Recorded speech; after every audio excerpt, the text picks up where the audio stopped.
ఆంధ్రప్రదేశ్లో అధికారం మారింది. కూటమి సర్కార్ అధికారంలోకి వచ్చింది.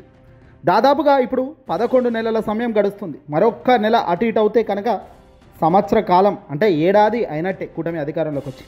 కానీ ఇప్పటికీ చాలామందిలో ఒక ప్రశ్న మాత్రం ప్రశ్నగానే మిగిలిపోయింది. అసలు కూటమి ఎలా గెలిచింది? ఆంధ్రప్రదేశ్లో వైఎస్ఆర్సీపీ పార్టీ జగన్మోహన్ రెడ్డి గారికి 11 సీట్లకే పరిమితం అయ్యేంత దారుణంగా అతని పరిపాలన కానీ అతని విధి విధానాలు లేవు కదా. మరి ఎందుకు అంత దారుణంగా వాళ్ళు ఓడిపోయారు? ఇంత భయంకరంగా వీళ్ళు గెలవడానికి గల కారణం ఏంటి? ఇలా అనేక రకాలుగా మనం మొదటి నుంచి కూడా ఆలోచిస్తున్నాం. మధ్యలో ఈవీఎంలు హ్యాక్ చేశారు, ఈవీఎంలతో గెలిచారు అనేది చాలా గట్టిగా వినబడ్డది. ఆ తర్వాత ఎన్నికల కమిషన్, కేంద్రంలో ఉన్న ఎన్నికల కమిషన్కి నోటీసులు ఇచ్చారు. వాళ్ళు వివరణ కూడా ఇచ్చే పరిస్థితి లేదు. ఇదంతా కూడా పక్కా ప్లాన్తోనే జరిగినట్టుగా కాస్తో కూస్తో అర్థమయ్యే సమాచారం అప్పట్లో మనం విన్నాం. కట్ చేస్తే ఇప్పుడు మరోసారి ఈవీఎంలపై ఒక పెద్ద ఎత్తున టాపిక్ నడుస్తుంది. ఈ టాపిక్ మొదలుపెట్టింది కూడా చిన్నవాళ్ళు కాదు, వాళ్ళు వీళ్ళు కాదు. ఏకంగా America national intelligence director Tulsi గారే ఈ వార్తను బయటపెట్టారు. ఈవీఎం భద్రతా లోపాలకు సంబంధించిన ఆధారాలు మా దగ్గర లభించాయి. భారతదేశంలో భారీగా ఈవీఎంలు ట్యాంపరింగ్ చేస్తూ ఎన్నికల్లో ఓటింగ్ మార్చేస్తున్నారు అంటూ సంచలన బాంబు పేలవడం జరిగింది. ఎలక్ట్రానిక్ ఓటింగ్ మెషిన్ వ్యవస్థను సులువుగా హ్యాక్ చేయొచ్చునని తాజాగా America national intelligence director Tulsi Gabbard పేర్కొన్నారు. దేశీయ అమెరికా వ్యాప్తంగా అన్ని ఎన్నికల్లో పేపర్ బ్యాలెట్లకు మారాలని పిలుపునిచ్చారామె. దేశ అధ్యక్షుడు డొనాల్డ్ ట్రంప్ హాజరైన కేబినెట్ సమావేశంలో ఆమె ఈ వ్యాఖ్యలు చేశారు. ఈ సందర్భంగా ఆమె ఎలక్ట్రానిక్ ఓటింగ్ యంత్రాల భద్రత లోపాలకు సంబంధించిన పలు కీలక ఆధారాలను సమావేశంలో ముందుంచారు. 2020 ఎన్నికల సమయంలో మాజీ సైబర్ సెక్యూరిటీ చీఫ్ క్రిస్ క్రైబ్స్ చర్యలపై దర్యాప్తు చేయాలని జస్టిస్ డిపార్ట్మెంట్ డిఓజీ ఆదేశిస్తే ట్రంప్ కార్యనిర్వాహక ఉత్తర్వులపై సంతకం చేసిన మరుసటి రోజే ఈ పరిణామం చోటు చేసుకుంది. ఎలక్ట్రానిక్ ఓటింగ్ మెషిన్ వ్యవస్థ చాలా కాలంగా హ్యాకర్లకు అందుబాటులో ఉందని, తద్వారా ఎలాంటి పరిణామాలు చోటు చేసుకుంటాయో ఎన్నో ఉదాహరణలు మన ముందున్నాయని ఆమె చెప్పుకొచ్చారు. ఈ విధానంలో ఫలితాలను తారుమారు చేయడానికి, దుర్వినియోగం చేసేందుకు అవకాశం 100కు 100% ఉందని, మా వద్ద కీలక ఆధారాలు కూడా ఉన్నాయని ఏకంగా ఆమె చెప్పడం జరిగింది. ఇప్పుడు చెప్పండిరా బాబులారా, ఏం చేద్దాం? ఏదైతే ఆంధ్రప్రదేశ్లో జరగరాంది జరిగిందని అనుకున్నామో అది 100కు 1000% జరిగింది అనే దానికి బలం చేకూరుతుంది. వాస్తవానికి భారతదేశం వ్యాప్తంగా దేశ ప్రధాని నరేంద్ర మోదీ గెలుపు పైన చాలామందికి చాలా అనుమానాలు వచ్చాయి. పలు రాష్ట్రాల్లో ఓటింగ్లు చాలా వరకు తారుమారయ్యాయని, సైబర్ సెక్యూరిటీ లోపించిందని, ఓటింగ్ మెషిన్ వీవీప్యాట్లకు స్లిప్లకు చాలా తేడా ఉందని, స్లిప్పులు కాలిపోయాయని, 45 రోజులు నిలువ ఉంచాల్సిన స్లిప్పులు కేవలం 10 రోజుల్లో కాల్చేయండి అని పైనుంచి కేంద్రం నుంచి ఆదేశాలు ఇవ్వడం వెనుక ఉద్దేశం ఏంటని, ఇలా అనేక అనుమానాలున్న తరుణంలో ఎన్నికల్లో కేంద్రం చేతిలో ఉంటుంది. అల్టిమేట్గా అధికారంలో ఉన్నది కేంద్రం. వాళ్ళని టచ్ చేసే పరిస్థితి సామాన్యులకు ఉండదు, పెద్దలకు కూడా ఉండదు. కాబట్టి ఇంకా అది ఎవడు కూడా టచ్ చేసే పరిస్థితి లేదు. తాజాగా అమెరికాకు సంబంధించిన ఒక అతిపెద్ద సంస్థ అయిన, దేశం కాదు ప్రపంచంలోనే అతిపెద్ద సంస్థలు ఇవన్నీ కూడా, అలాంటి వ్యక్తులే చెప్తున్నారు ఎలక్ట్రానిక్ ఓటింగ్ మెషిన్ ఈ ఈవీఎంల జోలికి పోకండి. ఈ ఈవీఎంలు చాలా దారుణంగా హ్యాకర్లకు అందుబాటులో ఉన్నాయి. మేము ఊరికే మాట్లాడడం లేదు, చాలా ఆధారాలు మా దగ్గర లభించాక విత్ ప్రూఫ్స్ మేము ఇదంతా మాట్లాడుతున్నామని ఏకంగా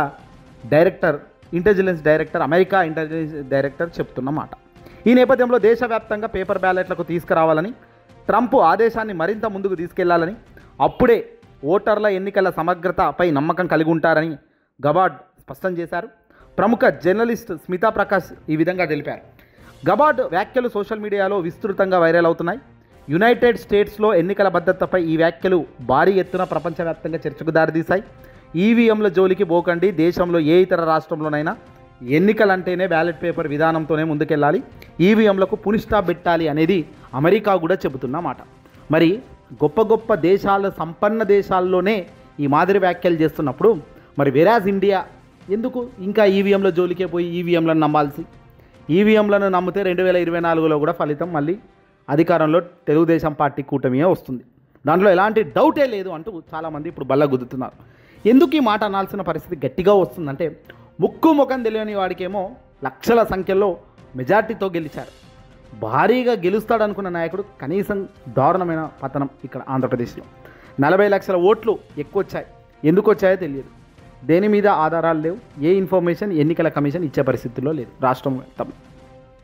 ఇంతటి భయంకరమైన పరిస్థితుల్లో, దారుణమైన పరిస్థితుల్లో తెలుగుదేశం పార్టీ, జనసేన, బీజేపీ ముగ్గురు కలిసి పెద్ద ఎత్తున ఆంధ్రప్రదేశ్లో పాగా వేయాలని డిసైడ్ అయ్యి ఈ మాదిరిగా ఈవీఎంలను ట్యాంపర్ చేసి ఉంటారు అన్న అనుమానాలు ఎంతో ఉన్నాయి. కేసులు కూడా ఉన్నాయి కోర్టుల్లో. ఇప్పటికీ ఆ కోర్టుల్లో నుంచి సమాధానాలు రావడం లేదు. ఎలాగో వేస్ట్ ఆఫ్ టైం చేస్తూ 5 ఏళ్ళు గడిపించేస్తారు. ఆ 5 ఏళ్ళ తర్వాత మరో ఎన్నిక రావనే వస్తుంది.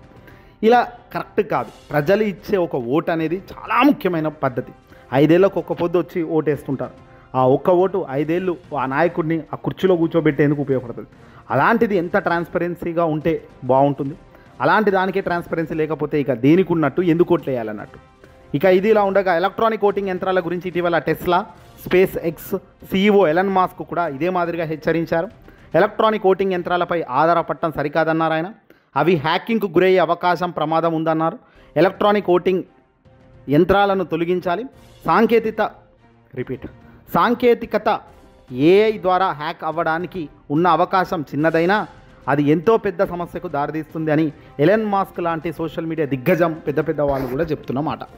ఇక తాజాగా అమెరికాకు సంబంధించిన పెద్దలు ఇంటెలిజెన్స్ టీంలో డైరెక్టర్గా ఉన్న గబార్డ్ వ్యాఖ్యలపై కూడా దేశవ్యాప్తంగా చర్చ జరుగుతుంది. గత ఏడాది ఆంధ్రప్రదేశ్ సార్వత్రిక ఎన్నికల్లో కూడా ఈవీఎంలపై అనేక అనుమానాలు వచ్చినా ఒక్కటి కూడా నివృత్తం చేసేందుకు ముందుకు రాకపోవడం నిజంగా బాధాకరం.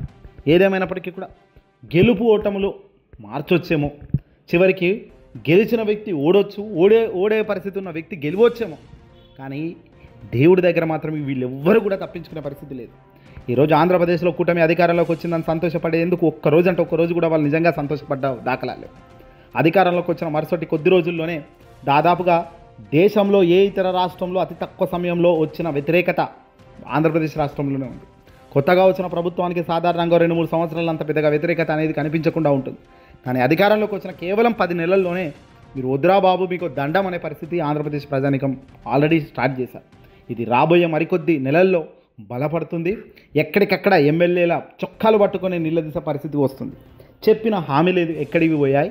సూపర్ 6 లేవి, 7 లేవి, మా ఇంటికి పథకాలు అన్నారు, నిరుద్యోగ భృతి అన్నారు, రైతు భరోసా అన్నారు, ఎంతమంది పిల్లలు పడిపోతే అంతమందికి 15,000 అన్నారు, ఒక్కటైనా వస్తుందా? మహిళలకు ఉచిత బస్ ప్రయాణం అన్నారు.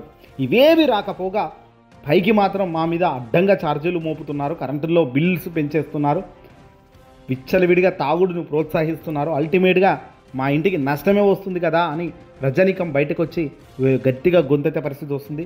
ఇదంతా కూడా వాళ్ళకి ఎంత మైనస్ అవుతుందంటే జీవితంలో మరో 20-30 సంవత్సరాలు ఆయా పార్టీలను ప్రజలు నమ్మే పరిస్థితి లేకుండా టైఅప్ చేసేందుకు మాత్రం ఖచ్చితంగా ఇలాంటి అనుమానాలు బలపడుతూ పోతున్నాయి, నిజమవుతూ పోతున్నాయి. ఏదేమైనా ఈ వీడియోని అసలు ఎక్కడ షేర్ చేయండి.